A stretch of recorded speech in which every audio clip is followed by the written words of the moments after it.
Welcome to David's Stories. Today we follow Ray Nelson, a retired engineer seeking solitude in his Wyoming cabin, only to face his son-in-law's schemes. Through strategy and integrity, Ray protects his daughter and property, finding peace. Subscribe and hit the bell for weekly tales of resilience. Share your thoughts below. Let's start the story. The keys felt heavier than they should have, cold and unyielding in my palm, as if they carried the weight of 40 years of labor and unspoken dreams. I stood in Rebecca Marsh's real estate office in Cody, Wyoming, the air thick with the scent of old coffee and fresh ink. Outside, a March wind howled, pushing tumbleweeds across the cracked asphalt of the parking lot like restless spirits. Rebecca, with her practiced smile and a stack of documents I'd already forgotten, slid the final paper across her desk. "Congratulations, Mr. Nelson," she said, her voice bright as if she'd handed me the keys to Eden itself. "You're officially a property owner in Park County." I nodded, my fingers closing around the keys. They weren't just metal, they were a promise, a covenant I'd made with myself after decades of grinding through overtime, shifts, skipped vacations, and packed lunches that tasted of routine. A cashier's check for $185,000 had left my account that morning. The sum of 40 years compressed into 6 figures, now transformed into 800 square feet of weathered cedar and solitude 12 miles from the nearest whisper of civilization. I shook Rebecca's hand, my grip steadier than I felt inside. "Thank you," I said, and stepped out into the wind. The drive west on Highway 14 was a descent into another world. Pavement gave way to gravel, then to dirt, the road narrowing as if reluctant to let outsiders in. My cell phone signal flickered 4 bars, then 2, then 1, until it surrendered entirely. The world beyond the windshield grew wilder, pine forests, closing in their shadows, swallowing the afternoon sun. I stopped at a general store, its faded sign creaking in the breeze, and bought coffee, bread, eggs, and butter. The clerk, an older woman with eyes like chipped flint, studied me. "Visiting?" she asked. "Moving in," I said. "Cabin off County Road 14. She nodded as if I'd passed some unspoken test. "Watch for elk," she said, her voice low like a warning wrapped in wisdom. I didn't ask what she meant.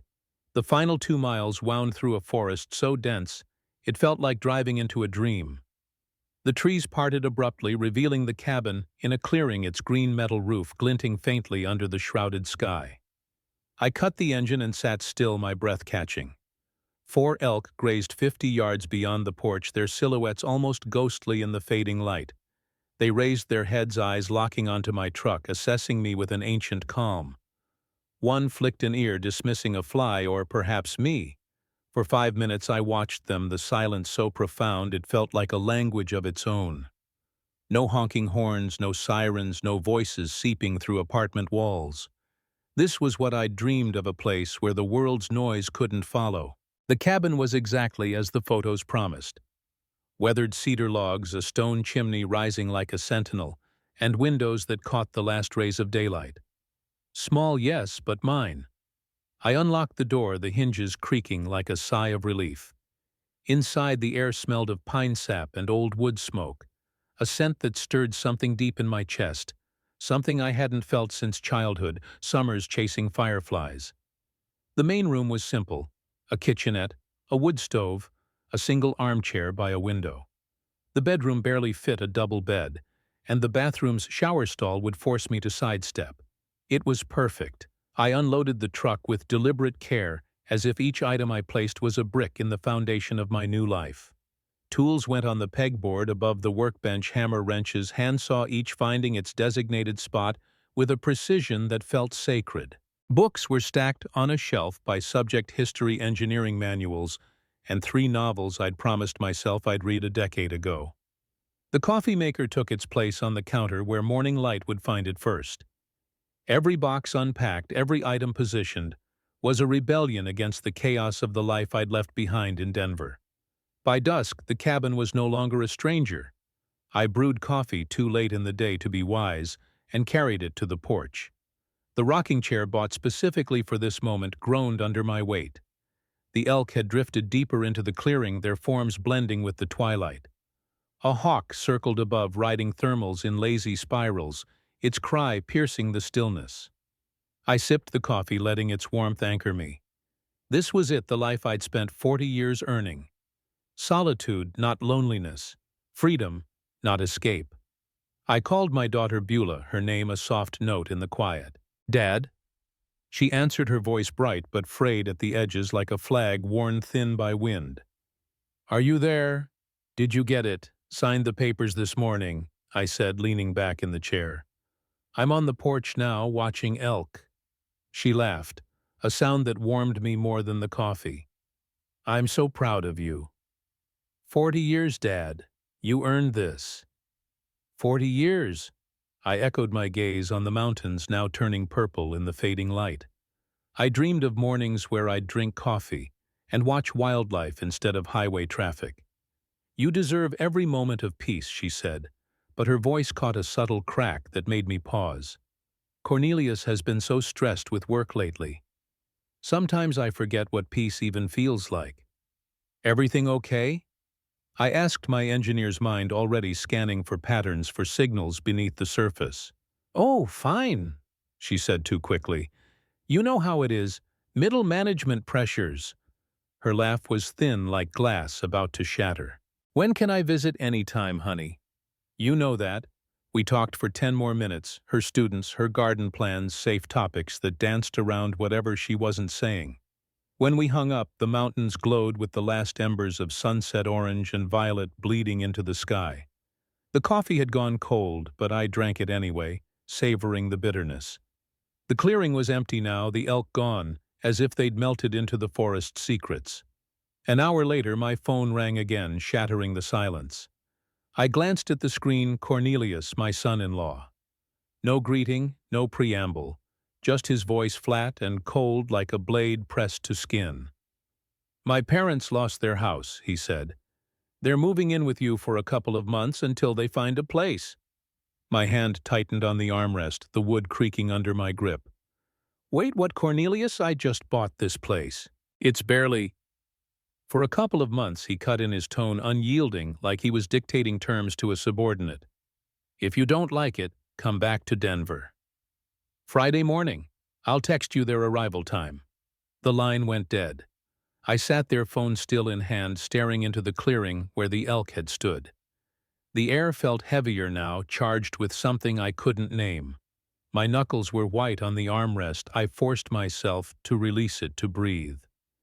The mountains loomed in the distance, silent witnesses to a betrayal I hadn't seen coming.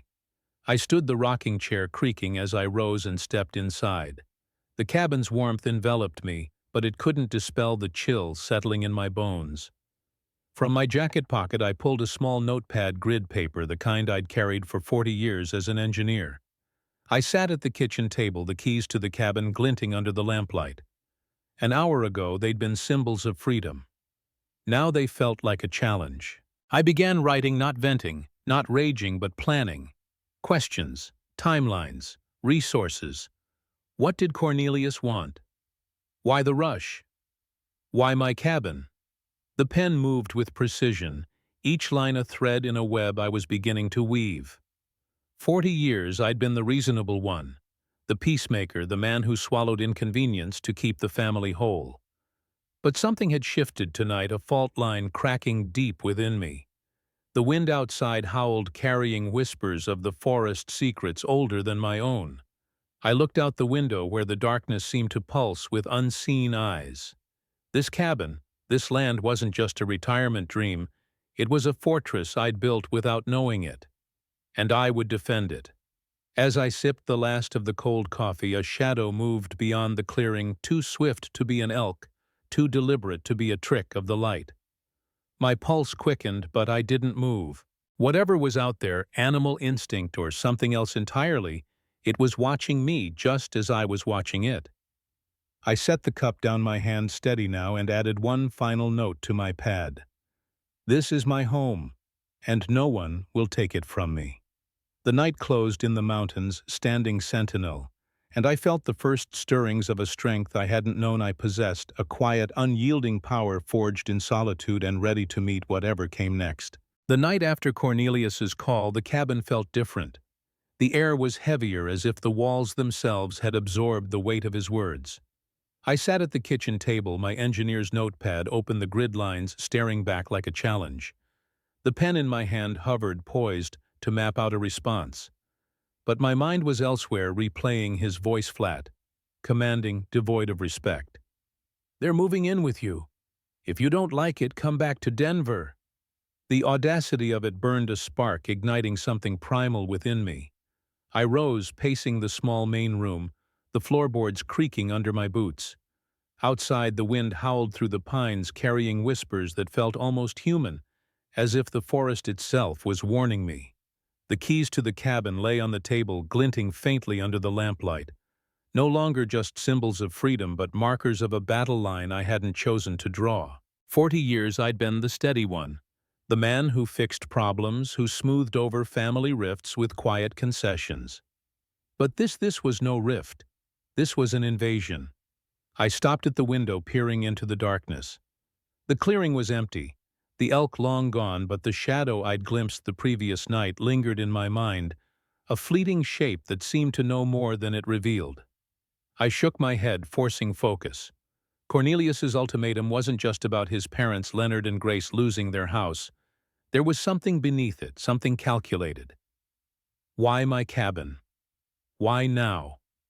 The questions scratched at me, demanding answers I didn't yet have. I returned to the table, the notepad pulling me like a magnet. I wrote Cornelius. Parents. No permission. Timeline, motive. Each word was a brick in the foundation of a plan I hadn't fully formed. My engineering instincts kicked in: assess, analyze, anticipate. Cornelius hadn't asked for permission. He'd issued a decree, as if my retirement, my sacrifice, my sanctuary were his to command. The thought tightened my chest, not with fear, but with resolve. This cabin wasn't just wood and stone. It was mine, paid for with decades of sweat, and I would not let it be taken. The phone sat silent on the table, a black slab holding secrets. I picked it up, scrolling to Beulah's name, my thumb hovering over the call button. I wanted to hear her voice, to ask if she knew what Cornelius was planning, but something stopped me. Her laugh from our last call, thin and strained, echoed in my mind. She was caught in his orbit, her loyalty to her husband a chain I couldn't yet break. Calling her now might tip my hand, and I wasn't ready for that. Not yet. Instead, I poured another coffee, the bitter scent grounding me. The clock on the wall ticked past midnight, each second a reminder that Cornelius's Friday morning deadline was approaching. I imagined Leonard and Grace arriving, their suitcases in hand, their faces smug with entitlement, as if my cabin were a hotel they could claim. The image fueled my determination, a fire kindling in my gut. I wasn't the man who'd spent 40 years bending to keep the peace. Not anymore. I flipped to a fresh page in the notepad, sketching a rough timeline. Cornelius's call. March 15th, 8:47 p.m. His parents' arrival Friday. March 18th. That gave me 3 days. 3 days to understand his game, to prepare a defense, to turn his ultimatum into a miscalculation. I wrote resources, cabin land knowledge. Weaknesses, isolation, limited cell signal. The forest outside seemed to lean closer, its shadows pooling at the edges of the clearing as if listening. The next morning, dawn broke in shades of gray, a mist curling through the pines like a living thing. I stood on the porch, coffee in hand, the rocking chair still, but my mind racing. The elk hadn't returned, and the clearing felt unnaturally still, as if the land itself was holding its breath. I sipped the coffee, its heat a contrast to the chill seeping through my jacket. Somewhere in the distance, a branch snapped, sharp and deliberate. My eyes scanned the tree line, but nothing moved. Just the forest. I told myself, though the hairs on my neck disagreed. Back inside, I opened my laptop, the weak cell signal barely enough to connect. I searched for Leonard and Grace Harrison, hoping public records might reveal why they'd lost their house. The results were sparse property records from Denver, A mortgage default notice dated 6 months ago, but no details. The lack of information was its own kind of clue, a void that hinted at something hidden. Cornelius hadn't mentioned why they were homeless, only that they were. That omission felt deliberate, like a card he was holding close. I closed the laptop and turned to the notepad, adding Leonard and Grace, financial trouble, debt, fraud. The questions multiplied, each one a thread in a web I was weaving. I didn't know their game yet, but I knew mine. I'd spent 40 years solving problems, structural failures, budget overruns, impossible deadlines. This was just another problem, one I'd solve with precision and patience. By midday, the mist had burned off, revealing a sky sharp enough to cut. I walked the property, mapping its boundaries in my mind. The cabin sat at the heart of 12 acres, bordered by dense forest and a dirt road that twisted out of sight. It was isolated, yes, but defensible. The thought came unbidden, as if the land itself had whispered it. I paused at the edge of the clearing, where the grass gave way to pine needles. Another branch snapped closer this time, and I turned, half expecting to see that shadow again. Nothing, just the wind, or so I told myself. Back at the cabin, I unpacked the last of my tools, arranging them with the care of a ritual. Each wrench, each screwdriver was a reminder of the problems I'd solved, the structures I'd built. If Cornelius thought he could bully me out of my home, he'd underestimated the man who'd spent a lifetime turning chaos into order. I hung the handsaw on its peg, its blade catching the light like a warning. That evening I called Beulah again, unable to resist the need to hear her voice. "Dad," she answered, her tone brighter but still threaded with strain. "How's the cabin?" "Quiet," I said, glancing out the window at the darkening forest. "You okay, honey?" She hesitated a beat too long. "Just tired. Cornelius has been intense. Work stuff, you know." Intense. How I kept my voice neutral, but my grip on the phone tightened. "Oh, you know him. Always juggling a million things." She laughed, but it was hollow, like a bell with no resonance. "He mentioned his parents might visit you. Did he call?" The question landed like a stone in still water, ripples spreading through my thoughts. She didn't know. Cornelius hadn't told her he was sending his parents to live with me, not visit. The lie was a crack in his facade, and I seized it. "He mentioned something," I said carefully. "We'll sort it out. You sure you're okay?" "I'm fine, Dad. Just let me know when I can come see you." "Anytime," I said, my heart twisting. "You're always welcome here." When we hung up, the cabin felt colder, the silence heavier. Cornelius was playing a deeper game, one that kept Beulah in the dark. I added another note to my pad, Beulah unaware of parents' move. Cornelius hiding intent. The pieces were starting to form a pattern, but it was incomplete, like a blueprint, missing half its lines. I stepped onto the porch, the night now thick with stars. The mountains loomed in the distance, their silhouettes jagged against the sky. Another sound came from the forest, a low rustle, not a branch this time, but something softer, deliberate. I froze, my breath shallow, searching the darkness. There at the edge of the clearing, a shape flickered, too tall for an elk, too swift for a bear. It was gone before I could be sure, swallowed by the trees. I didn't sleep that night. Not out of fear, but purpose. The notepad grew dense with questions, diagrams, possibilities. Cornelius's ultimatum wasn't just a demand, it was a declaration of war. And I was no stranger to battles, even if this one felt different, laced with a betrayal I couldn't yet name. The shadow in the forest, the weight of the keys, the silence of the cabin, they were all part of it, pieces of a puzzle I'd solve. By dawn, my plan was taking shape. I didn't know what Cornelius was hiding, but I'd find out. And when his parents arrived on Friday, they'd find more than a cabin waiting. They'd find me, Ray Nelson, engineer, father, and guardian of this land. A man who'd spent 40 years building and who wasn't about to let anyone tear it down. The dawn after Cornelius's ultimatum broke with a stillness that felt like a held breath. Mist curled through the pines, cloaking the clearing around my cabin in a ghostly veil. I stood on the porch, coffee in hand, the steam rising like spirits into the cold March air. The elk hadn't returned, and the forest was silent, save for a faint rustle deep in the trees, too deliberate to be wind, too fleeting to be certain. My eyes scanned the tree line, searching for the shadow I'd glimpsed twice now, a shape that seemed to watch me as much as I watched it. I shook off the thought, but it lingered, a whisper of something ancient woven into this land. Inside the cabin was a fortress of my own making, every tool and book in its place, a testament to 40 years of discipline. My notepad lay open on the kitchen table, its grid lines filled with questions and timelines, a blueprint for a battle I hadn't chosen but would not lose. Cornelius's words echoed in my mind. "They're moving in with you. If you don't like it, come back to Denver." The arrogance of it fueled me not with anger but with a clarity sharper than any I'd felt in years. He thought he could claim my sanctuary, my dream, without a fight. He was wrong. I sat at the table, the cabin keys glinting beside my coffee cup, their weight a reminder of what was at stake. Cornelius's parents, Leonard and Grace, were due tomorrow, Friday morning. I had less than 24 hours to turn their arrival into a lesson they wouldn't forget. This wasn't about cruelty. It was about boundaries, about showing them this land wasn't theirs to take. I flipped to a fresh page in my notepad, my pen moving with the precision of an engineer drafting a bridge. Objective: deter. Intrusion. Method: use the environment. Tools: knowledge, preparation, evidence.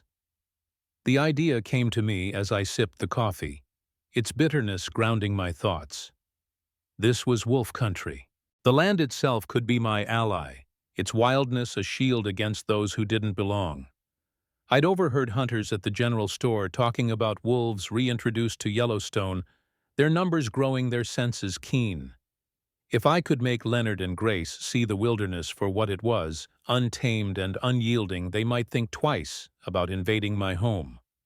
But I needed more than instinct. I needed a plan, one as calculated as any structure I'd built in my career. I drove to Cody at first light, the dirt road twisting through the forest like a secret kept from the world. The mist clung to the windshield, giving the journey an otherworldly feel, as if I were crossing into a realm where the rules of civilization didn't apply.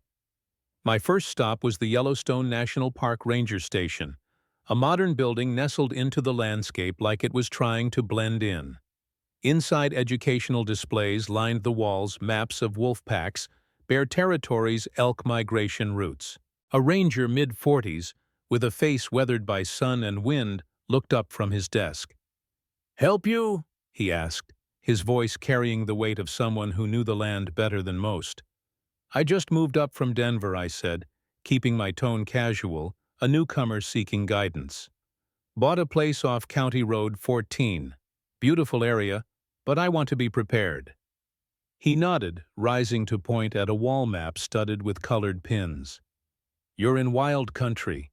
Bears come spring, so keep food storage tight. Wolves, too, they're back and they're smart. Can smell food from miles away." "Wolves," I repeated, my mind latching onto the word. "How close do they get to properties?" "Depends," he said, eyeing me like he was sizing up my intentions. "They're shy but curious. Leave meat out and they'll find it." "You hunting?" "No," I said, offering a half smile. "Just want to know what I'm dealing with." He handed me a pamphlet on wildlife safety, his gaze lingering. "Keep your place clean. Don't invite trouble unless you want visitors." His words carried a double edge, as if he sensed I was planning more than I let on. I thanked him, jotting notes in my field notebook. Wind direction, pack territories, seasonal behaviors, each detail a piece of my growing strategy. I played the part of the nervous city transplant, asking just enough questions to seem naive, but every word was calculated, a thread in the web I was weaving. Back in Cody, I found an outdoor supply store, its walls lined with taxidermy and racks of camouflage gear. The air smelled of leather and gun oil, a reminder of the land's raw power. I approached the clerk, a wiry man with a beard like steel wool. "Looking for wildlife cameras," I said. "Want to monitor bear activity near my property." He led me to a display between hunting rifles and security systems, showing me two models with motion activation, night vision, and cellular connectivity. "These'll do you right," he said. "Lots of folks want eyes on their land out here." I paid $340 in cash, the weight of the cameras in their boxes, a promise of control. I didn't need to monitor bears. I needed to capture truth. By Wednesday afternoon, I was back at the cabin, the mist thicker now, as if the forest was conspiring with me. I installed the cameras with the precision of an engineer solving a structural puzzle. One covered the driveway approach, its lens hidden among the cedar logs. The other angled toward the porch tucked beneath the eaves, unobtrusive but unyielding. I tested the motion sensors, checked the signal weak but functional with one bar of service, and adjusted their positions until the coverage was flawless. The engineer in me found satisfaction in the process: test, adjust, verify. The cameras linked to my phone, their feeds a silent vow that nothing would happen here without my knowledge.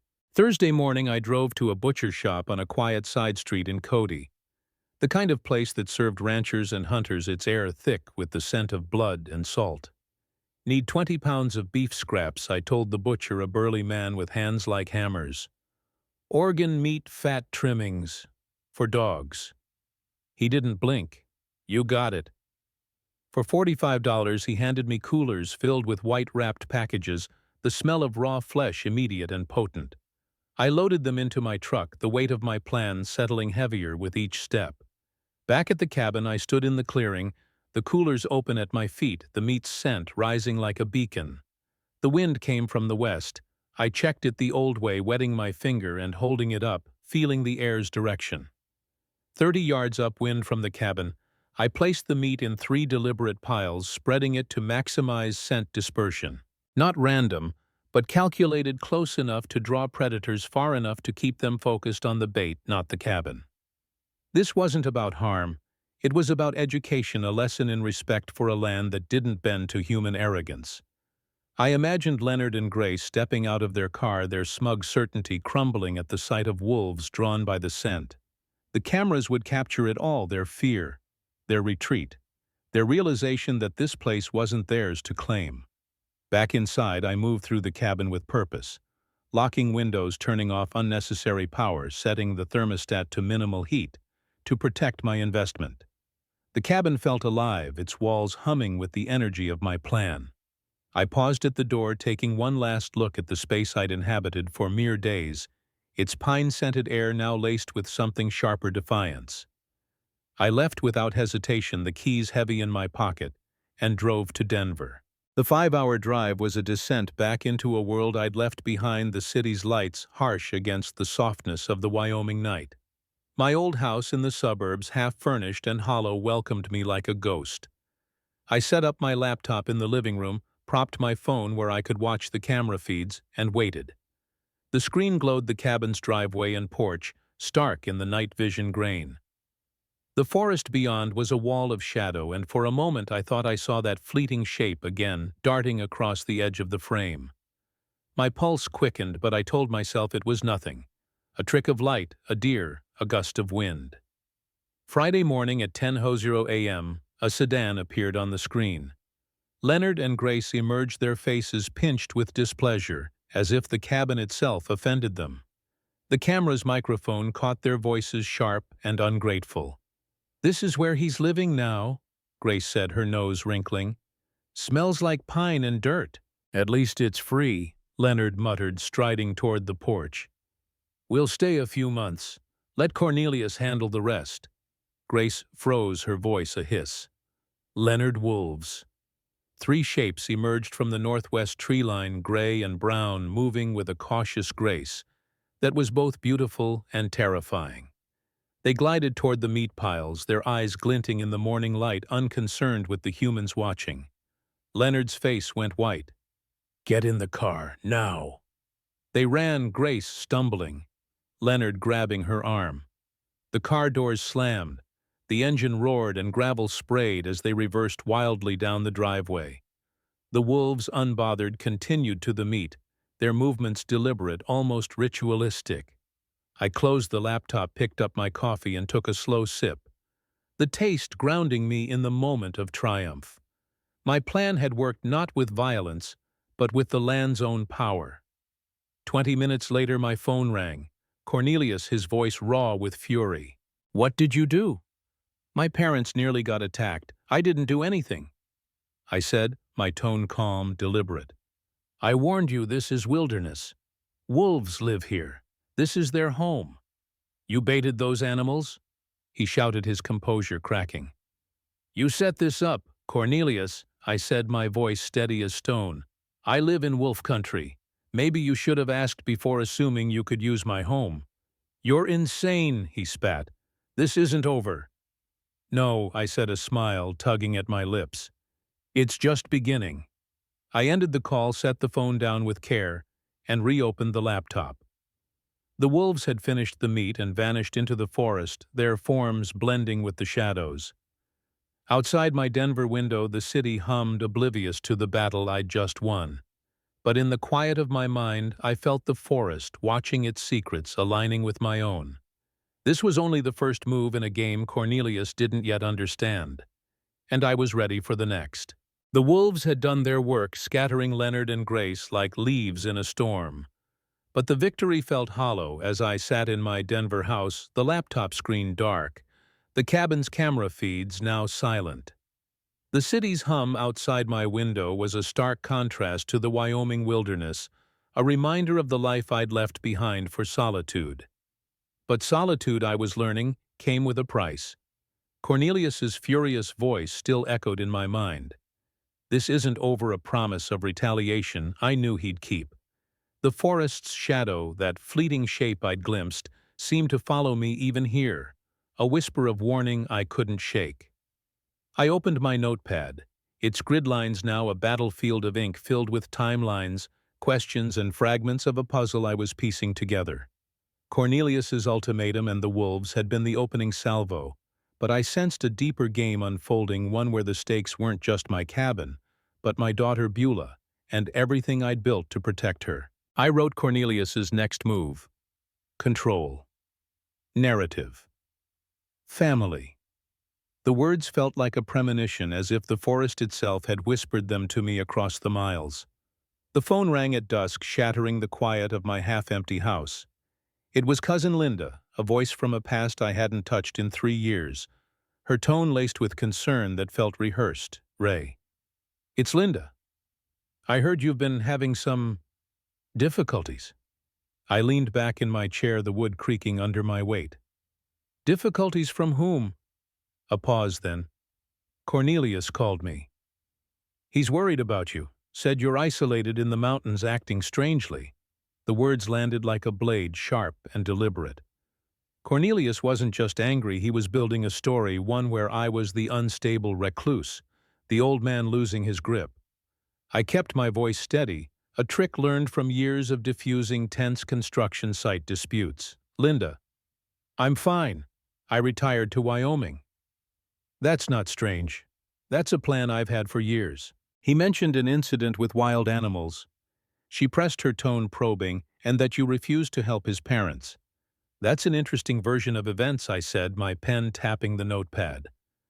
"Thanks for checking on me, Linda. I'm doing well." I ended the call. The silence that followed heavier than before.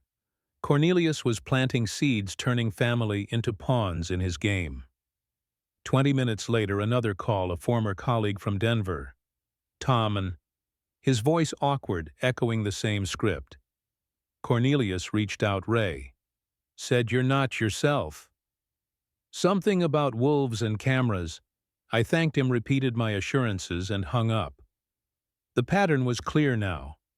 Cornelius was crafting a narrative of my decline, isolating me in the eyes of those who might listen. It was a classic strategy: discredit the opponent, sow doubt, strike when they're defenseless. But I wasn't defenseless. Not yet. The third call came at 8:30 p.m. Beulah's name flashing on the screen. My heart clenched as I answered, expecting her warmth, but her voice was sharp, trembling with anger. "Dad, you embarrassed them. In public. What were you thinking?" I set down my pen, the cabin keys glinting on the table like a talisman. Beulah, honey, what did Cornelius tell you? He showed me the footage of the wolves, she said, her words rushed, rehearsed. That could have been so much worse. Why didn't you make it safer? The accusation stung, not because it was true, but because it came from her, my daughter, the one I'd fought for all these years. I warned Cornelius this wasn't appropriate housing for his parents. I said, keeping my voice level, though it cracked inside. Wolves live in these mountains. I didn't create that situation. But you knew they were coming, she snapped. You could have done something. Beulah, I bought this property for solitude. No one asked if I was willing to host guests. I paused, letting the words settle, then softened my tone. I'm willing to meet with Leonard and Grace to discuss options. In town, neutral ground. Her voice shifted hope, breaking through the anger. You are? Really? I'll meet them in Cody, I said. We'll talk. After we hung up, I stood staring out the window at the Denver skyline, its lights cold and distant compared to the Wyoming stars. Beulah's words had been coached her trust in Cornelius, a chain binding her to his lies. The forest's shadow flickered in my memory, a reminder that I wasn't alone in this fight, though I couldn't name my ally. I sat back down, adding to my notepad. Cornelius manipulating Beulah. Smear campaign expanding. Meeting in Cody, prepare for ambush. The next 2 days were a study in precision. I researched rural Wyoming property laws, printing 3 copies of a standard short-term rental agreement. I calculated market rates, $1,200 a month for a furnished cabin, and rehearsed my approach in the truck's rear-view mirror, testing phrases until they were firm but not hostile, clear but not cold. I wasn't just preparing for a meeting, I was arming myself for a confrontation I sensed coming, one where words would be weapons. On the day of the meeting, I drove to Cody, the mist returning as if summoned, curling around the truck like a living thing. The Grizzly Peak Cafe sat on Main Street, its wooden tables and landscape photos exuding small-town warmth. I arrived 15 minutes early, choosing a table near the window, my back to the wall, with a clear view of the entrance and the security camera above the register. Habit, strategy, survival. I ordered black coffee, its bitterness a familiar anchor, and waited. Leonard and Grace arrived precisely on time, their steps heavy with purpose. Cornelius must have driven them, probably parked nearby, whispering instructions. They sat across from me, their faces set in masks of indignation, as if I'd summoned them to a tribunal. "Hello, Leonard, Grace," I said, my voice calm. "Would you like coffee?" Leonard ignored the offer, his eyes narrowing. "Ray, this has gone on long enough. We need those keys today." "We're not here for coffee," Grace added, her voice sharp, wounded. "We're here because family is supposed to help family." I pulled the rental agreement from my folder and slid it across the table, aligning it perfectly with the edge, tapping it once with my finger. "I agree," I said. "Which is why I've prepared a proposal." Leonard glanced at the paper, his face reddening. "A rental agreement. You're charging us rent market rate for a furnished property in this area," I said, unflinching. $1,200 monthly, 6-month lease, standard terms. "You want money from your own family?" Leonard's voice climbed, drawing glances from other patrons. "From people who have nowhere to go." Grace leaned forward, her expression a calculated blend of hurt and accusation. "I never thought you were this kind of person, Ray. Greedy. Just plain greedy." The word stung, but I didn't flinch. I stood collecting my folder and picking up my coffee cup out of habit, a gesture of civility they didn't deserve. "Then we don't have an agreement," I said. "You'll need to find alternative housing." "Where are we supposed to go?" Leonard half rose, his chair scraping the floor. "That's not my problem to solve," I said, nodding to the barista as I walked out. "Good afternoon." In the truck, I sat for a moment, hands on the steering wheel, letting the adrenaline settle. The mist outside thickened, wrapping Cody in a shroud that felt like an extension of the forest's will. I started the engine and drove back to the cabin, the road twisting through pines that seemed to lean closer, whispering secrets I couldn't yet decipher. That evening, my phone became a weapon turned against me. First another cousin, then a neighbor from Denver, each call echoing Cornelius's narrative. Ray's isolated, unstable, dangerous. The accusations piled up like storm clouds, each one a calculated move to paint me as unfit, unworthy of the cabin I'd earned. I answered each call with the same calm, redirecting their concern, but the weight grew heavier. Cornelius wasn't just trying to take my home, he was trying to erase my credibility, to turn the family against me. At 8:45 p.m., Beulah called again, her voice no longer just angry but brittle, breaking. "Dad, Cornelius says you're cutting the family out, that you've changed, become someone I don't recognize." The words cut deeper than any of Leonard's accusations, a knife twisted by the one person I'd fought for all my life. I kept my voice quiet, controlled, even as something fractured inside. "Maybe I have, Beulah," I said. "Or maybe everyone else has, and I'm just noticing." She hung up without another word. The silence that followed deafening. I sat at the kitchen table, the notepad open, the cabin keys gleaming under the lamplight. The forest outside was a wall of darkness, but I felt it watching, its presence, a strange comfort. The shadow I'd seen, the rustles in the trees, they weren't threats but allies, signs that this land was on my side. I opened my laptop, the camera feeds flickering to life. The clearing was empty, but the tree line seemed to pulse alive with unseen eyes. Cornelius's smear campaign was a prelude to something bigger, a legal maneuver I could sense but not yet see. Conservatorship, perhaps a move to declare me incompetent, to seize control of my assets. The thought sent a chill through me, not of fear, but of clarity. I wasn't just fighting for a cabin. I was fighting for my autonomy, my legacy, my daughter. I wrote Cornelius's endgame: control my property. Method: smear, isolate, legal attack. The forest rustled outside, a low murmur that felt like agreement. I stood stepping onto the porch, the night air sharp against my skin. The stars were hidden by clouds, but the mountains loomed eternal witnesses. Somewhere out there the shadow waited its presence, a reminder that I wasn't alone. I didn't know what Cornelius would do next, but I knew one thing: I'd be ready. The mist clung to the Wyoming mountains like a shroud. As I drove back to the cabin, the dirt road twisting through pines that seemed to whisper secrets with every gust. It was early April, and the air carried a chill that matched the cold certainty in my chest. Cornelius's smear campaign had revealed his true intent, not just to claim my cabin, but to dismantle my autonomy, to paint me as a man, unmoored, unfit to control my own life. The calls from family, the accusations, Beulah's anger, they were pieces of a larger strategy, one I now saw clearly: a bid for conservatorship, a legal maneuver to strip me of my rights and seize my property. But I was no stranger to battles, and this one I'd fight with the precision of 40 years as an engineer. The cabin greeted me like an old friend, its cedar logs sturdy against the morning light, the green metal roof glinting as if in defiance. I stepped inside, the scent of pine sap and wood smoke grounding me, but the forest's shadow lingered in my mind, that fleeting shape I'd seen, the rustles that felt too deliberate to be mere wildlife. It was as if the land itself was watching, waiting, an ally I couldn't name, but felt in my bones. I set my notepad on the kitchen table, the grid lines now dense with notes: Cornelius's endgame, conservatorship.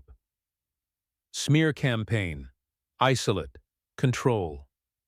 The cabin keys sat beside it, their weight a reminder of what I stood to lose and what I'd fight to keep. I began with a call to David Thornton, an attorney in Cody, whose name I'd found in a local directory, recommended for his no-nonsense approach to property disputes. His office was on Sheridan Avenue above Murphy's Hardware, a place as unassuming as the man himself. I drove there that afternoon, the mist parting reluctantly as I parked across the street. The building was weathered but solid, its professional signage a quiet promise of competence. I carried a leather portfolio case packed with the property deed purchase documents and my meticulous notes. Every call, every accusation, every piece of Cornelius's narrative documented like a blueprint for war. Thornton was in his 50s, Wyoming weathered with eyes that had seen both ranch disputes and courtroom battles. His office smelled of old books and polished wood, a framed University of Wyoming law degree, hanging beside a window overlooking Main Street. I laid out my case with the precision of a structural presentation. The cabin purchase, Cornelius's ultimatum, the wolf incident, the smear campaign. I handed him the rental agreement. Leonard and Grace had rejected my notes on their accusations, and a timeline of events, each page labeled, dated, cross-referenced. Mr. Nelson, Thornton said, leaning back and tapping his pen against the desk. This is the most organized intake I've seen in years. You've documented everything. 40 years in construction engineering, I said. Documentation prevents disputes. He nodded, a faint smile tugging at his lips. In this case, it'll protect you significantly. Your son-in-law's building a case for conservatorship, claiming you're incompetent, a danger to yourself. The smear campaign. The stories about wolves, it's all groundwork. But they're sloppy. You're not. What's the next step? I asked. My voice steady, though my pulse quickened at the word conservatorship. A revocable living trust, he said. With an independent trustee, me, if you agree. It puts your property and assets out of reach. The trust owns the cabin, not you personally, so family pressure becomes legally irrelevant. It'll cost about $400 in fees, but it makes you untouchable. Do it, I said without hesitation. How soon? 2 weeks. I'll draft the documents you'll review and sign, and we'll record it properly. He leaned forward, his tone grave. But be prepared, Mr. Nelson. If Cornelius suspects you're locking down your assets, he'll escalate. Legal grounds and family drama are different beasts. I've been preparing since March, I said, meeting his gaze. That's why I'm here. He smiled, a knowing glint in his eyes. Then let's build you a fortress.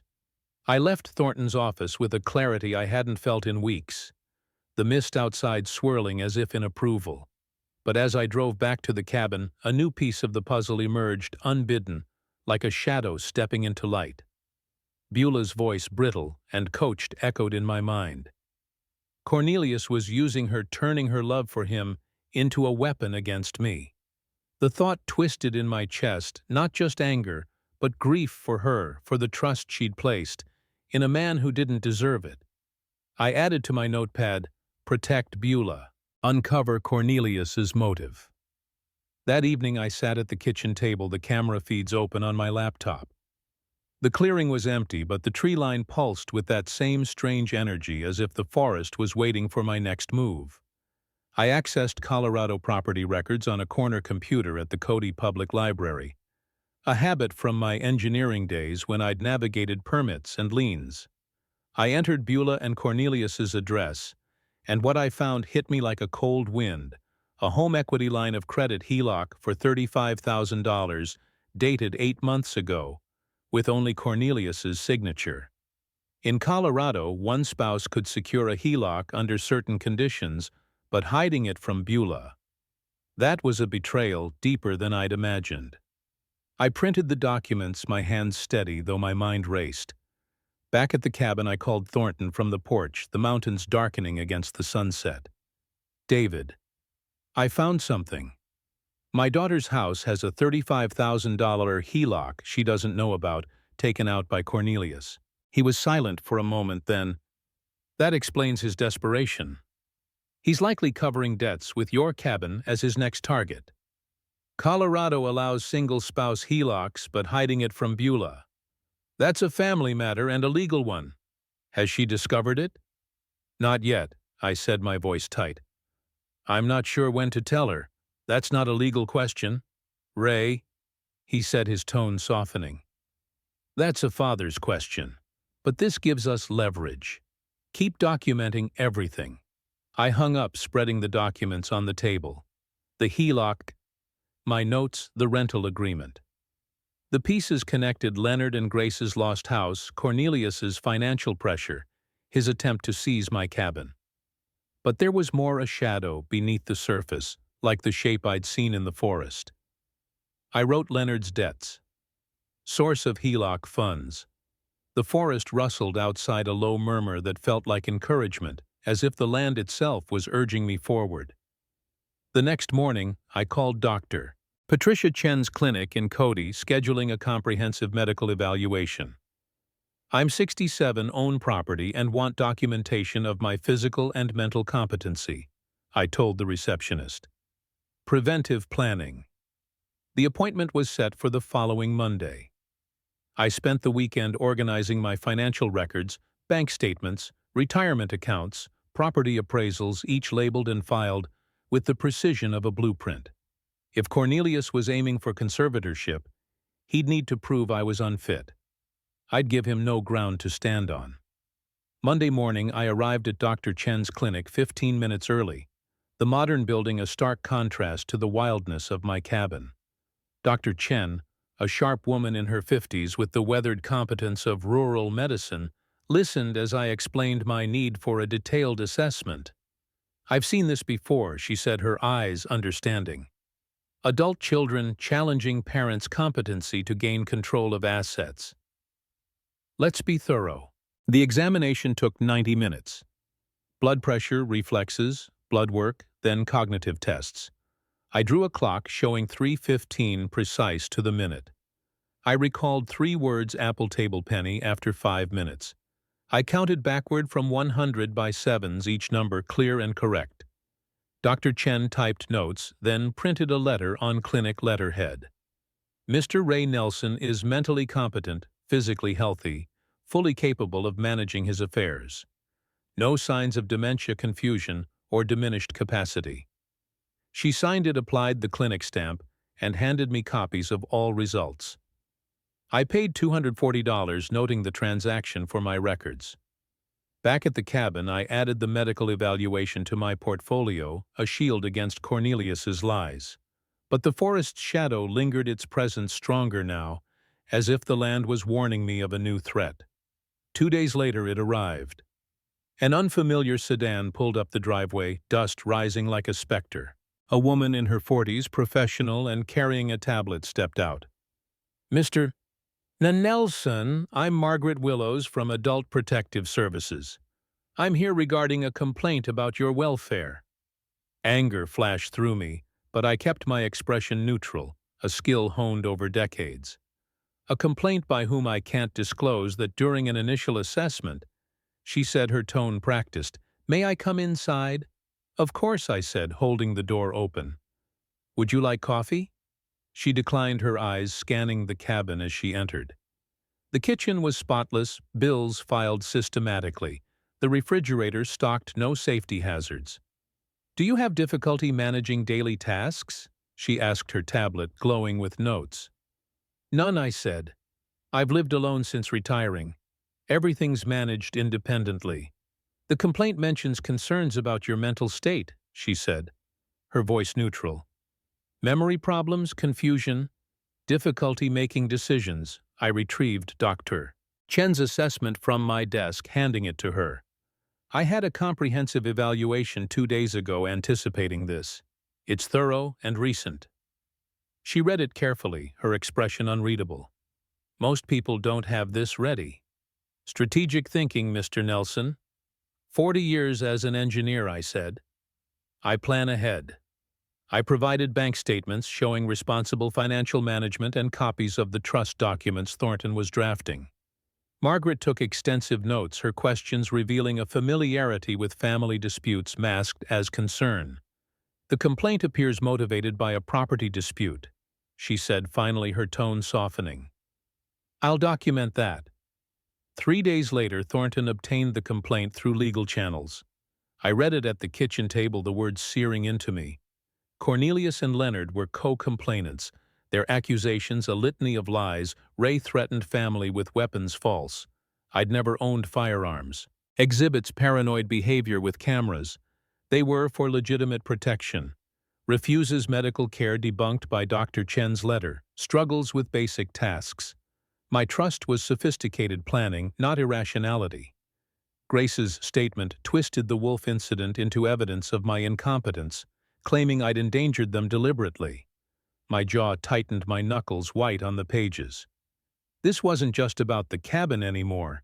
It was an attack on my freedom, my mind, my very self. I added the complaint to my growing folder labeled APS False Complaint Evidence and wrote Cornelius's escalation conservatorship.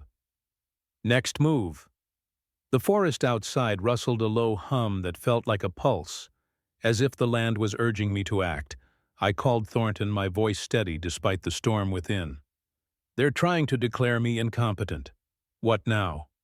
We finalize the trust, he said. And we investigate their financials. That HELOC is a thread, pull it, and their plan unravels. That night I sat on the porch, the mountains dark against a starless sky. The shadow moved again, closer this time, a silhouette at the edge of the clearing, its form indistinct but deliberate. My heart pounded not with fear but with recognition.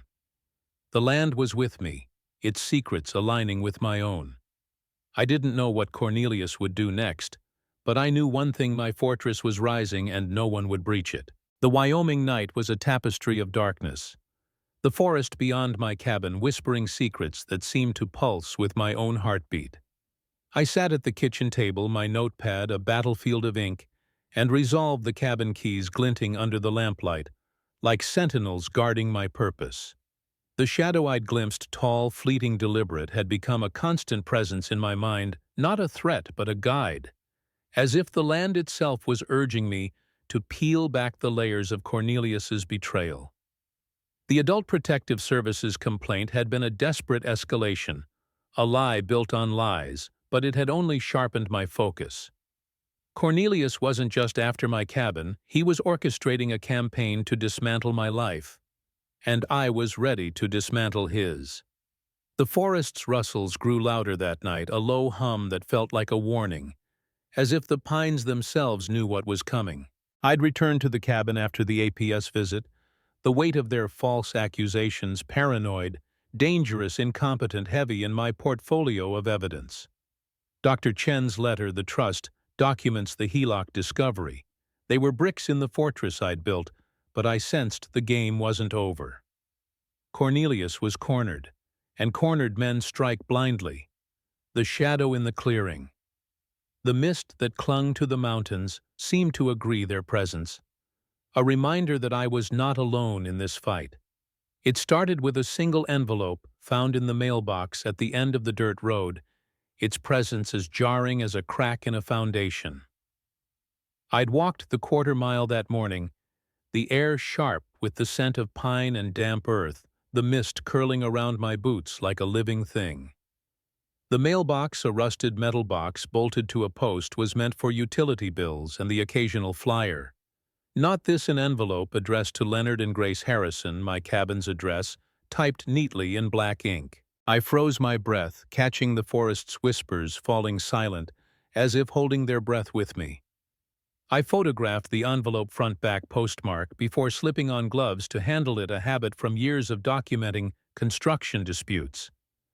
The letter was from the Wyoming Department of Family Services, a notice of eligibility review for assistance programs. My pulse quickened not with fear, but with clarity. Leonard and Grace weren't just scheming to live here, they were using my address for something more sinister. I returned to the cabin, the envelope sealed in a plastic evidence bag, and added a note to my pad, mail at my address. Fraud intent. I called David Thornton from the porch, the mountains looming against a sky bruised with clouds. David, I found mail addressed to Leonard and Grace at my cabin. Wyoming Department of Family Services. They never lived here. Thornton's voice was sharp, alert. That's mail fraud, Ray, a federal offense. If they're claiming benefits using your address without permission, it's serious. Any more, I'll check tomorrow, I said. What do I do with this one? Photograph it, store it securely. Don't open it, he said. I'll contact the U.S. Attorney's Office. They'll want evidence. Keep checking that mailbox. The next day I walked to the mailbox again, the forest quieter now, as if it knew I was closing in on the truth.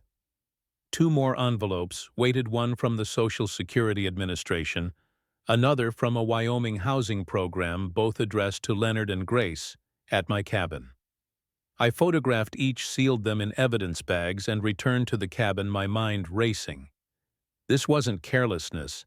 It was a calculated move, a scheme to siphon benefits by claiming residency where they'd never set foot. The shadow in the clearing flickered in my memory, its presence a silent nod, as if the land was guiding me to this discovery. I opened my laptop, the camera feeds flickering to life. The driveway was empty, but the tree line pulsed with that strange energy, a movement too deliberate to be wind.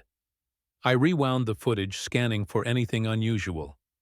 At 3:17 a.m. 2 nights ago, a figure appeared, tall, indistinct, pausing at the edge of the clearing before vanishing into the trees. My heart pounded, not with fear but with recognition. The forest was watching its secrets, aligning with my own. I saved the clip, labeling it "Unknown Figure," evidence, and added a note to my pad. "Who is watching, ally or threat?" I called Thornton again, my voice steady despite the weight of what I'd found. 2 more letters. Social Security and a housing program. Same address, same names. "That's enough to act," he said. "I'm drafting a report to the U.S. Attorney's Office. Mail fraud is a federal crime, and this isn't subtle. They're claiming benefits tied to your property. We'll need your camera footage, photos of the mail, and a sworn statement that Leonard and Grace never resided there." "I've got it all," I said. "The cameras caught their visit. They ran when the wolves showed up." "Good," he said, a hint of satisfaction in his voice. "This is a sledgehammer to their plan. But be careful, Ray. If Cornelius knows you're onto this, he'll get desperate." I hung up the cabin's silence, wrapping around me like a shield. I spread the evidence on the table, the photographed envelopes, the camera footage, Dr. Chen's letter, the HELOC documents. Each piece was a brick in the fortress I'd built, but the forest shadow lingered, its presence stronger now, as if urging me to dig deeper. I wrote mail fraud confirmed. Cornelius's role, financial motive. The next morning I drove to Thornton's office, the mist thicker now, as if the land was cloaking me in its protection. I handed him the evidence bags, the photos, and a USB drive with the camera footage, including the clip of the mysterious figure. "What's this?" he asked, pausing at the labeled file. "Something in the woods," I said, my voice low. "Not sure what. It's been there since I moved in." He raised an eyebrow but didn't press his focus on the legal matter. "This is airtight," he said, reviewing the evidence. "The U.S. Attorney's Office will take it from here. They'll likely interview Leonard and Grace, and if Cornelius is involved, he'll be implicated. Mail fraud carries up to 7 years in prison, fines, restitution. You've caught them red-handed." "What about Beulah?" I asked, my heart tightening. "She doesn't know about any of this." Thornton leaned back, his expression softening. "That's not my expertise, Ray. But if she's caught in the fallout, she'll need you more than ever." I nodded, the weight of his words settling in my chest. Beulah was still in Denver, under Cornelius's influence, unaware of the lies piling up around her. Telling her would break her, but protecting her meant facing that pain. I drove back to the cabin, the forest's whispers louder now, as if the pines were chanting my resolve. The shadow was out there, I knew it, watching from the trees. Its presence a strange comfort. 2 days later, Thornton called with an update. "The U.S. Attorney's Office is moving fast. They've issued subpoenas for Leonard and Grace's financial records and communications. The mail fraud is clear. They claimed your address for benefits worth thousands, including housing subsidies and Social Security payments. They're scheduling interviews." "What about Cornelius?" I asked, my pen poised over the notepad. "He's not named in the fraud directly, but the HELOC ties him to their financial mess. The investigators will dig into his role. Stay sharp, Ray. They'll try to deflect." I hung up, stepping onto the porch. The mountains loomed against a sky streaked with dusk, the air sharp with the promise of justice. The shadow moved again, closer this time, a silhouette at the edge of the clearing, its form almost human, but not quite. I didn't flinch, didn't look away. "I see you," I whispered, my voice swallowed by the forest's hum. It was no threat, I knew now, an ally, a spirit of the land guiding me through this war. The next morning, a new threat emerged. Thornton forwarded an email from the Wyoming Department of Family Services notifying me that my address had been flagged for suspected fraudulent activity. I responded immediately, providing my evidence and a sworn statement that Leonard and Grace had never resided at the cabin. The forest seemed to approve its rustles softer, as if satisfied with my vigilance. I spent the day reviewing my evidence, cross-referencing every document, every timestamp. The HELOC. The mail, the APS complaint. They were threads in a web of deceit, and Cornelius was at its center. But Beulah was the heart of it, the reason I fought. I wrote Beulah's safety priority. Confront Cornelius soon. The forest's shadow flickered in my mind, its presence urging me forward, but I wasn't ready to face her yet. Not until the legal hammer fell. A week later, Thornton called with news that hit like a thunderclap. Federal agents arrested Leonard and Grace this morning in Denver. Mail fraud, wire fraud, and attempted benefits theft. They're looking at up to 7 years each plus fines. The investigators found emails between Leonard and Cornelius discussing the cabin address Cornelius knew. My breath caught the cabin's silence, amplifying the weight of the revelation. Cornelius wasn't just complicit, he was a conspirator. What happens next? I asked. They're detained pending a hearing, Thornton said. Bail's unlikely, they can't afford it. Cornelius is under scrutiny, but no charges yet. The U.S. attorney wants to meet with you to review your evidence. I agreed, my mind racing. The forest outside was quiet now, as if the land knew the tide had turned. I stepped onto the porch, the mountains dark against a starless sky. The shadow was there, closer than ever, its form almost discernible. A figure tall and silent standing at the clearing's edge. I met its gaze, or what I imagined was its gaze, and nodded. "Thank you," I whispered, the words carried away by the wind. The next day I met with the U.S. Attorney's Office in Cheyenne, a stark federal building that felt out of place in Wyoming's wildness. Assistant U.S. Attorney Maria Delgado reviewed my evidence with a practiced eye. Her questions sharp but respectful. "Mr. Nelson, your documentation is exceptional," she said. "The camera footage, the photographs, your statement, it's a slam dunk. Leonard and Grace claimed over $12,000 in benefits using your address. We have their emails, bank records, and a paper trail leading to Cornelius. Will he be charged?" I asked, my voice steady, but my heart heavy with thoughts of Beulah. "We're investigating his involvement," she said. "He's not clean, but we need more to tie him directly. For now, Leonard and Grace are the primary targets." I drove back to the cabin, the mist parting as if in respect. The forest was alive again, its whispers a chorus of triumph. I sat at the kitchen table, my evidence spread before me, the cabin keys gleaming like a trophy. The shadow had guided me here, the land's spirit aligning with my own. Cornelius's plan was unraveling his family's crimes exposed, but the final battle lay ahead. Not in court, but with Beulah. I wrote, "Prepare for Beulah. Truth will hurt, but it's the only way."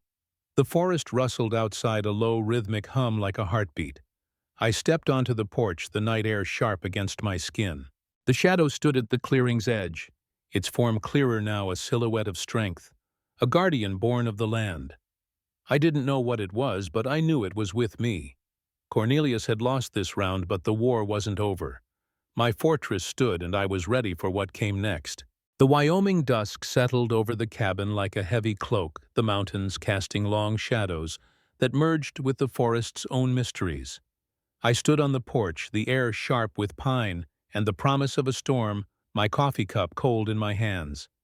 The forest whispered its rustles, a heartbeat that matched my own, and the shadow, tall, indistinct, yet ever-present, lingered at the edge of the clearing. Its form clearer now, as if it had stepped closer to witness the battle ahead. I'd built a fortress of evidence and legal defenses, dismantling Cornelius's schemes with the precision of 40 years as an engineer. But tonight the fight wasn't with documents or attorneys. It was with Beulah, my daughter, the heart of everything I'd done. The leather portfolio on the kitchen table held the truth. The fraudulent mail, the $35,000 HELOC Cornelius, had hidden the Adult Protective Services complaint, Leonard's gambling debts, the federal arrests. Each piece was a brick in the fortress I'd constructed, but revealing it to Beulah would be like tearing down a different kind of wall, the one between us built of her trust in Cornelius and my silence to protect her. The shadow in the forest seemed to nod its presence, a silent urging to face this moment, to wield the truth not as a weapon, but as a shield for her future. I'd invited Beulah to the cabin, a call made 2 days ago, my voice steady despite the tremor in my chest. "Come up this weekend," I'd said. "We need to talk. Just you and me." Her hesitation had been palpable. Her voice strained with the weight of Cornelius's lies. "Okay, Dad," she'd said, finally. "But I'm still upset about Leonard and Grace." I didn't argue, didn't defend myself. The truth would speak louder than words, but only if she was ready to hear it.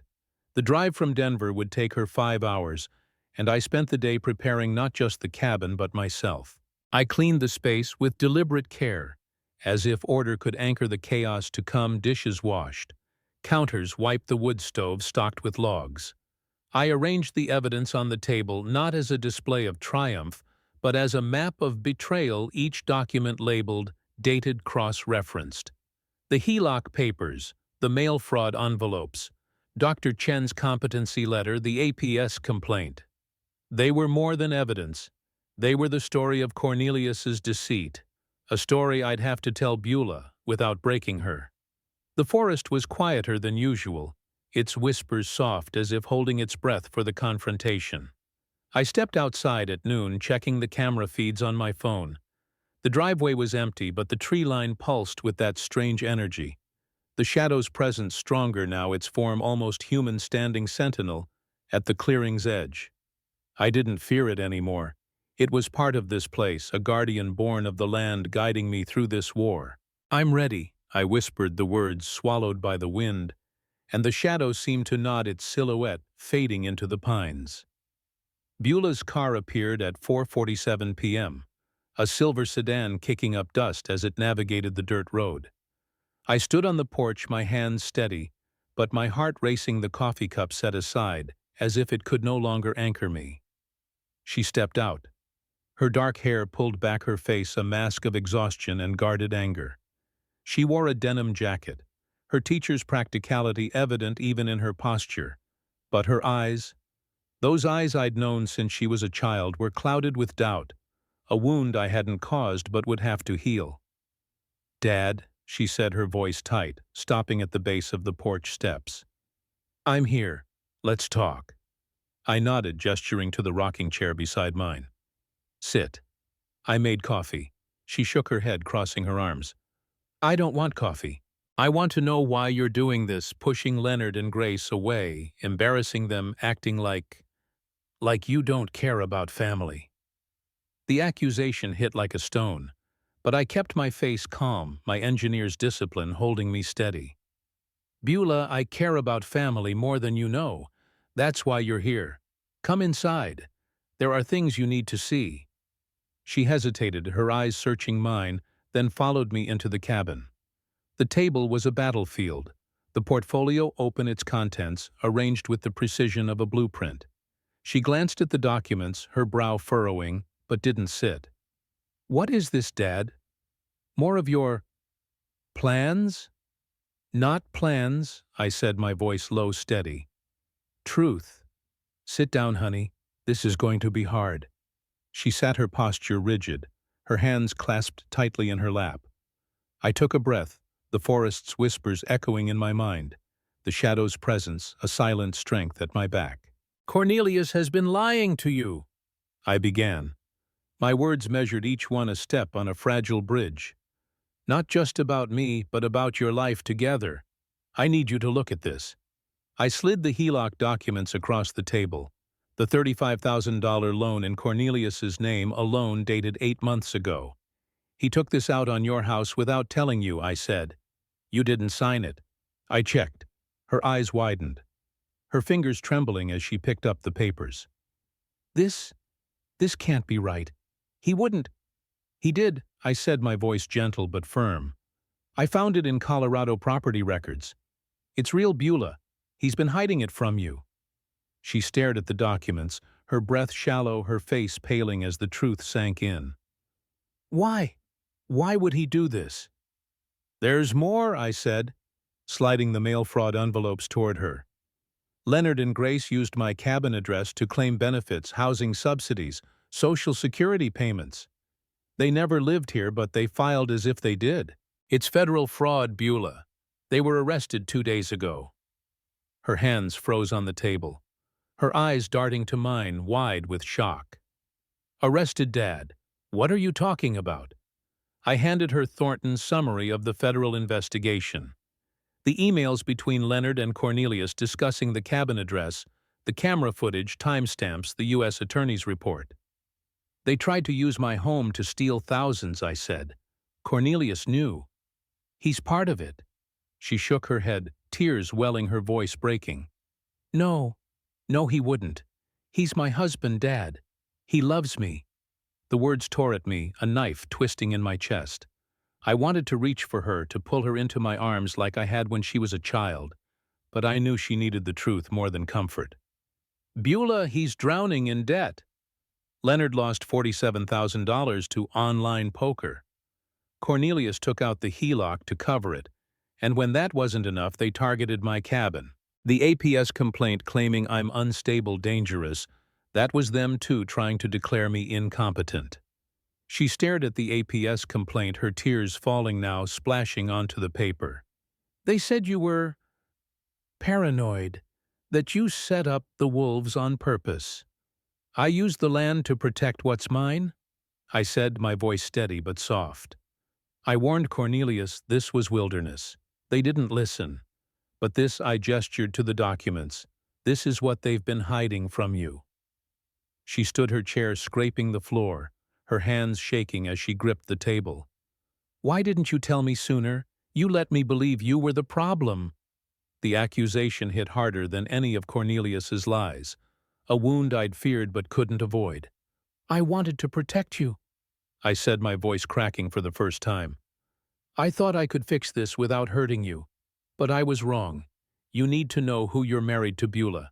You deserve better than his lies. She turned away, her shoulders trembling, her breath coming in sharp gasps. The cabin's silence was deafening.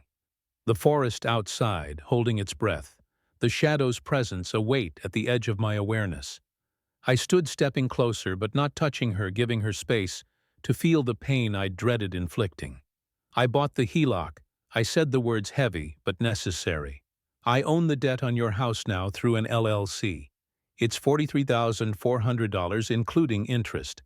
If you stay with Cornelius, I can't protect you from the fallout. If you leave him, I'll forgive the debt, clear your title. You'll be free. Her head snapped up, her eyes blazing through tears. You're giving me an ultimatum. You're no better than him. No ultimatum, I said, my voice steady despite the ache in my chest. A choice. I can't force you to leave him, Beulah, but I can give you a way out. This, I gestured to the documents, is what he's done. You decide what comes next. She grabbed the HELOC papers, clutching them as if they could anchor her, then threw them back onto the table. I need to think, she said, her voice raw, broken. I can't do this right now. She walked to the door, her steps unsteady, the denim jacket slipping off one shoulder. I followed her to the porch, the forest's whispers louder now, a chorus of sorrow and strength. The shadow stood at the clearing's edge, its form clearer than ever, a tall figure cloaked in mist, its eyes glinting like stars. Beulah didn't see it. Her gaze fixed on her car, but I felt its presence, a silent vow that I wasn't alone. Beulah, I called, my voice soft but firm. I love you. Whatever you choose, I'm here. She didn't turn, didn't answer, just climbed into her car and drove away, the dust rising like a ghost in her wake. I stood on the porch, the night closing in, the shadow watching from the trees. My coffee cup sat forgotten on the railing, its contents cold like the space where Beulah had stood. I'd given her the truth, and it had broken her. But it was the only way to set her free. Inside, I sat at the table. The evidence still spread before me, a testament to my victory and my loss. The forest's whispers grew softer as if mourning with me, but the shadow's presence lingered, a reminder that this wasn't the end. I wrote in my notepad, "Beulah knows. Choice made. Prepare for Cornelius's reaction." The pen trembled in my hand not from fear, but from the weight of what I'd done.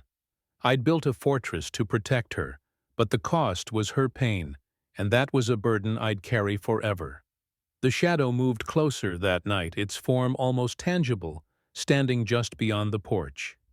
I stepped outside, the air sharp against my skin, and met its gaze. I did what I had to. I whispered the words of prayer to the land, to the spirit that had guided me. The shadow didn't move, didn't speak, but its presence was a comfort, a silent promise that I'd done right.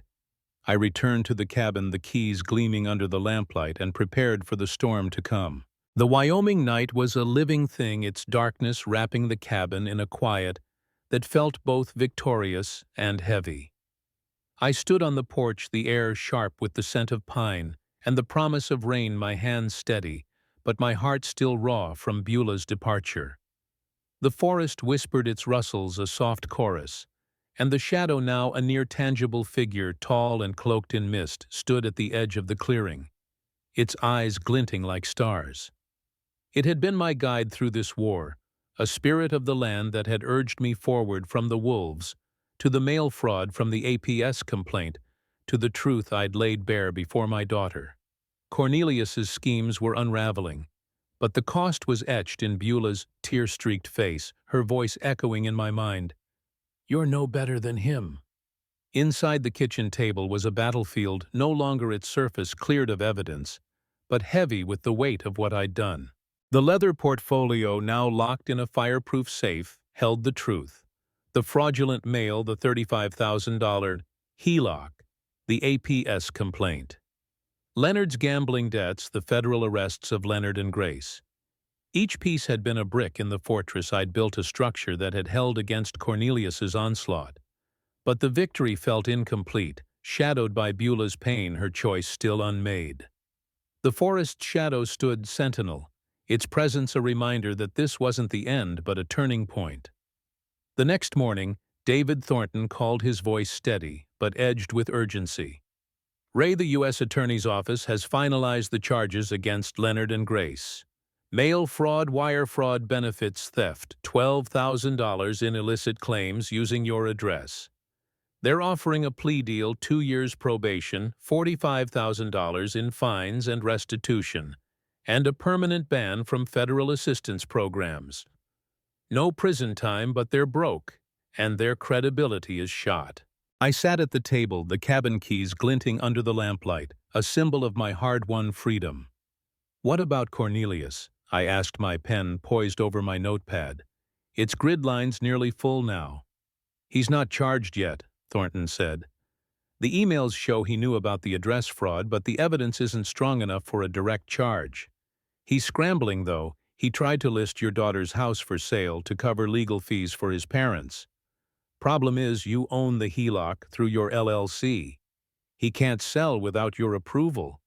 A slow smile spread across my face, the kind born of strategy, not joy.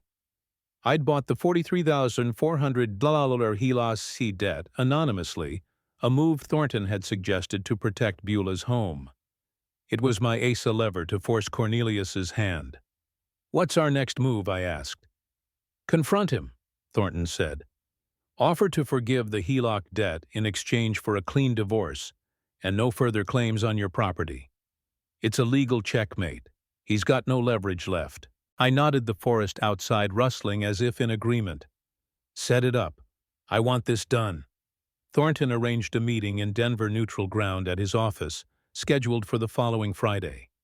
I spent the week preparing not just documents but myself, rehearsing the confrontation with the same precision I'd brought to engineering projects. The forest's shadow was ever present, its form clearer now, a tall figure with eyes that seemed to see through me, urging me to finish what I'd started. I checked the camera feeds daily, the clearing empty, but the tree line alive with that strange energy, as if the land was waiting for the final act. Friday morning I drove to Denver. The mist parting as I left Wyoming, the mountains fading in my rearview mirror, but their strength lingering in my chest. Thornton's office was a familiar fortress, its wooden furniture and law books a stark contrast to the wildness I'd left behind.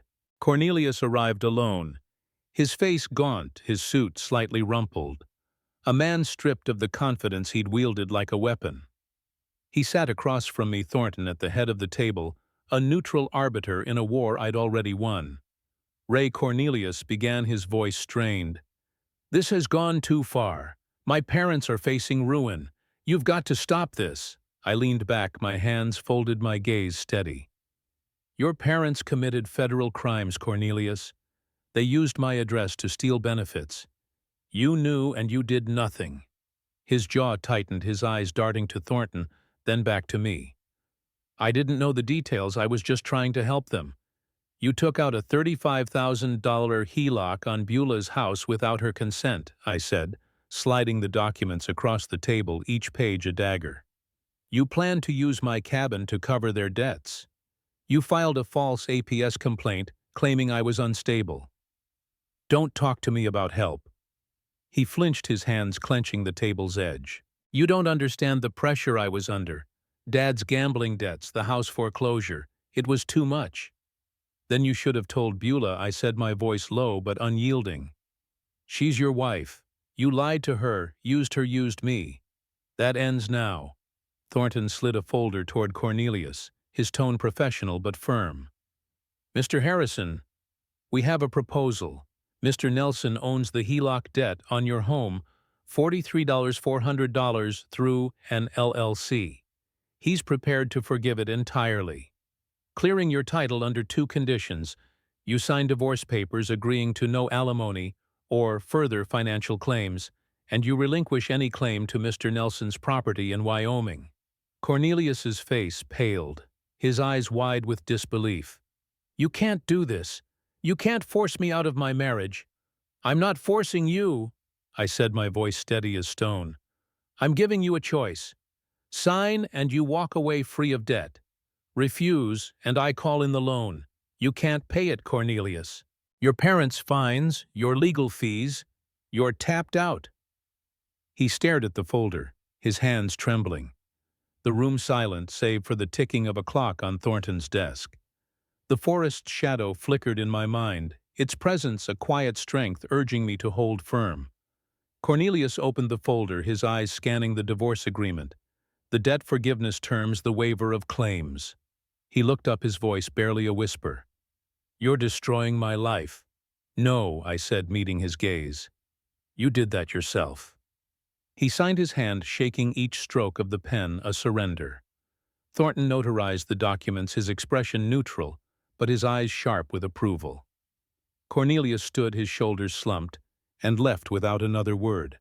I sat back, the weight of the moment settling in my chest. Not triumph, but relief, tempered by the knowledge that Beulah's pain was far from over. I drove back to the cabin that night, the Wyoming stars bright above the mountains, the mist curling around the road like a guardian. The shadow was waiting when I arrived. Standing at the clearing's edge, its form now distinct, a tall figure cloaked in mist, its eyes glinting with a wisdom older than the pines. I nodded to it, a silent acknowledgement, and it faded into the trees, its work done for now. The next morning, I called Beulah, my heart heavy but resolute. She answered on the 3rd ring, her voice quiet, fragile. "Dad, I got your message about the meeting. I met with Cornelius." I said, my voice soft but firm. "He signed divorce papers. I forgave the $43,400 HELOC debt to clear your house. He's out of your life, Beulah. You're free." Silence stretched, her breath audible, trembling. You did that for me. I did it because you deserve better."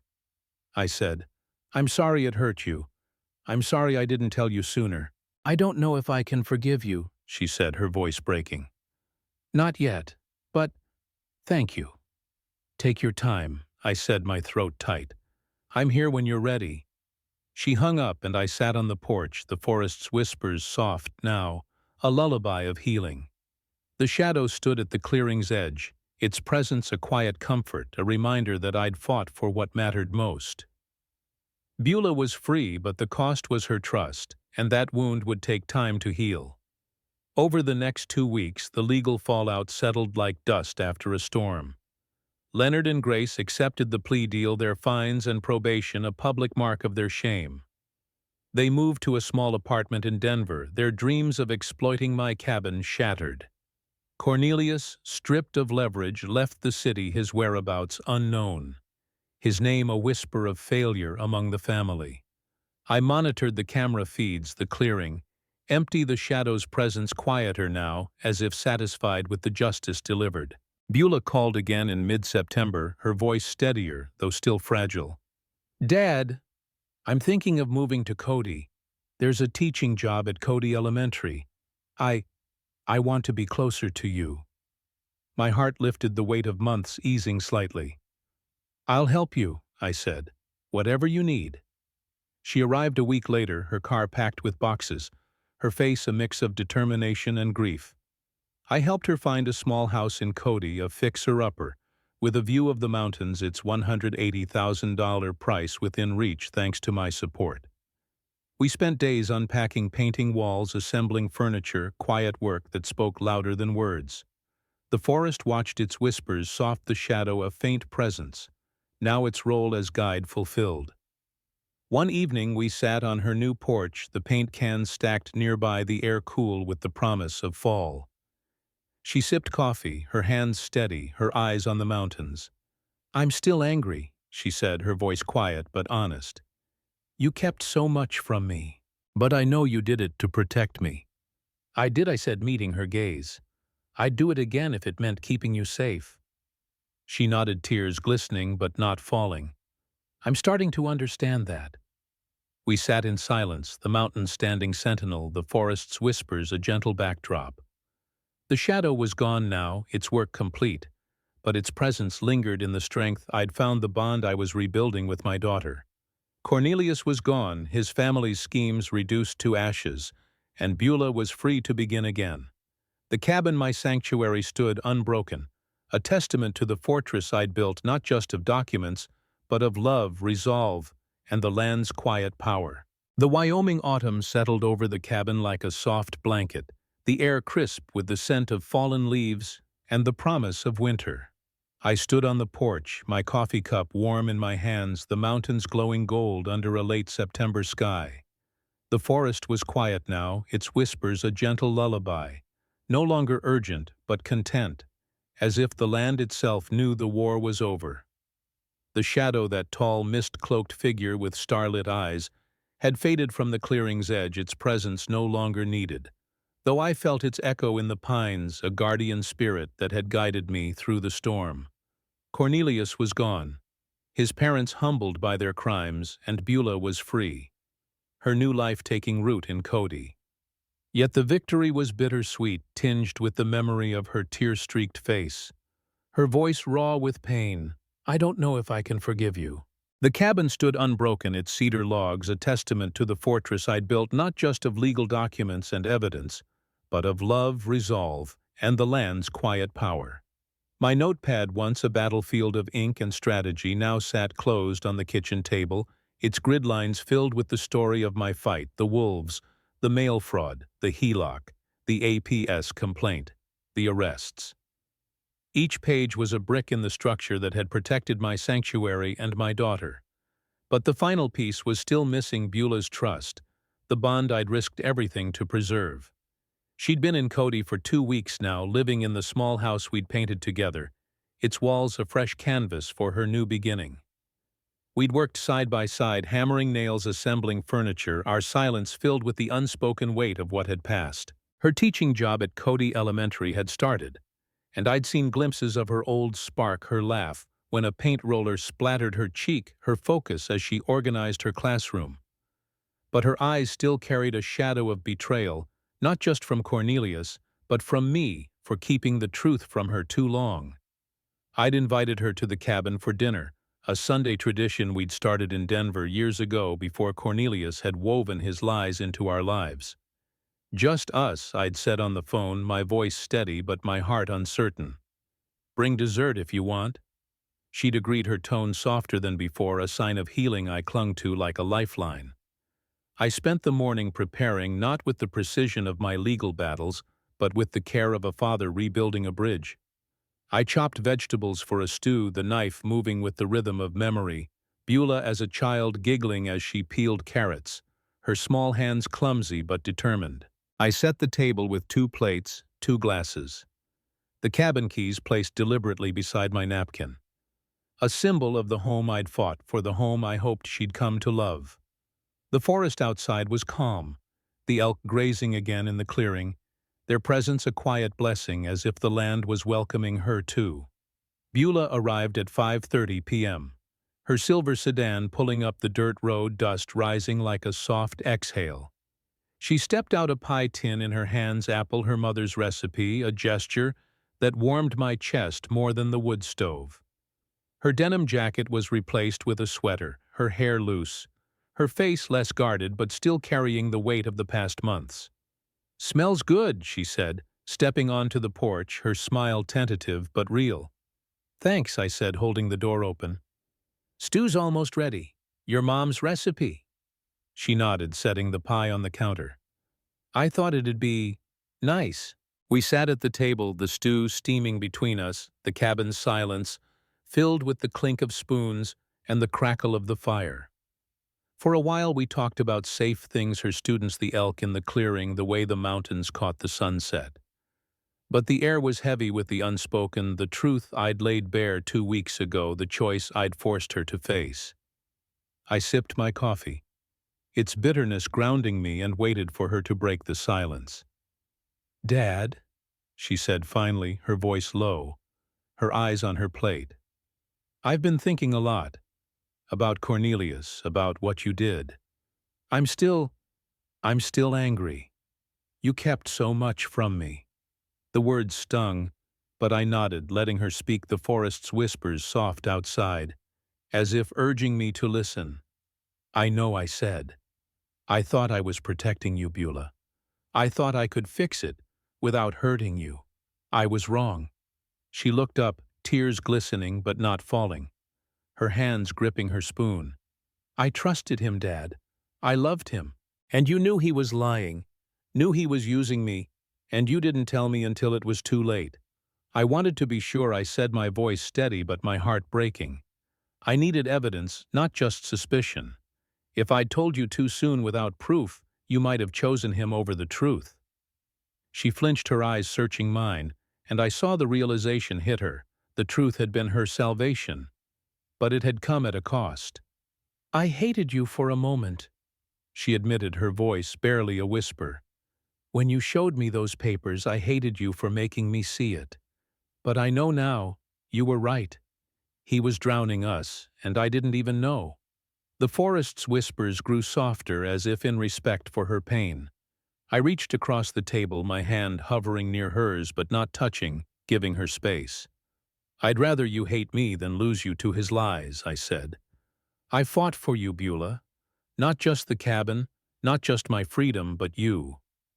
She nodded, a tear falling now, splashing onto her plate. "I know, and I'm trying to forgive you. It's hard." "Take your time," I said, my throat tight. "I'm here, honey, always." We finished the meal in silence, the pie untouched, its sweetness a promise for later. I cleared the plates and we moved to the porch, the rocking chairs creaking under our weight. The elk grazed in the clearing, their silhouettes soft against the twilight, the mountains glowing purple and gold. The shadow was gone now, its work complete. But I felt its echo in the air, a lingering presence that had guided me from the first rustle to this moment of peace. "I like it here," Beulah said, her voice quiet, her eyes on the elk. "It's calm. I haven't felt calm in a long time." "It's yours too," I said, gesturing to the cabin. "Whenever you need it." She smiled, a small but genuine curve of her lips, and for the first time in months I saw my daughter, The one who'd laughed at paint splatters, who'd peeled carrots with clumsy hands. "I'm starting to understand why you fought so hard for this place," she said. "It's not just a cabin, it's you." I nodded, my chest tight with relief, with love. 40 years, Beulah. I earned this. And I wanted you to have something worth fighting for, too. We sat in silence, the forest's whispers a gentle backdrop, the elk drifting deeper into the clearing as the stars emerged. The shadow's absence was a quiet victory, its guidance no longer needed, but its spirit lingered in the land, in the strength I'd found in the bond I was rebuilding with my daughter. Cornelius was gone. His parents humbled, their schemes reduced to fines and probation. The cabin stood my fortress unbroken, and Beulah was free, her new life in Cody, a testament to the truth I'd fought for. As we walked back inside for pie, Beulah paused, her hand on the doorframe. "I'm glad you didn't give up, Dad," she said, her voice soft but steady. "I'm glad you're my father." I smiled, the weight of months lifting the forest's whispers, fading into a contented hum. "I'm glad you're my daughter," I said. And we stepped inside, the cabin's warmth wrapping around us like a promise kept. That night after Beulah left, I stood on the porch, the stars bright above the mountains, the air cool and clean. I thought of the journey from March to now, the wolves, the cameras, the mail fraud, the legal battles, the truth that had broken and healed us. The shadow had guided me, its presence, a mystery I'd never fully understand, but I didn't need to. It was part of this land, part of me, a spirit that had seen me through the storm to this moment of peace. I sipped the last of my coffee, its bitterness now a comfort, and looked out at the clearing. The elk were gone, the forest silent, but the mountains stood sentinel, eternal witnesses to my fight. I'd protected my home, my daughter, my legacy, not with anger or revenge, but with the quiet strength of integrity, the precision of an engineer, and the love of a father. The cabin was mine, but so was this moment, peace hard won, and deeply felt, shared with the daughter I'd never stopped fighting for. I set the cup down, the cabin keys glinting on the table inside, and whispered to the night, "Thank you." The forest didn't answer, but it didn't need to. The shadow's work was done, and so was mine.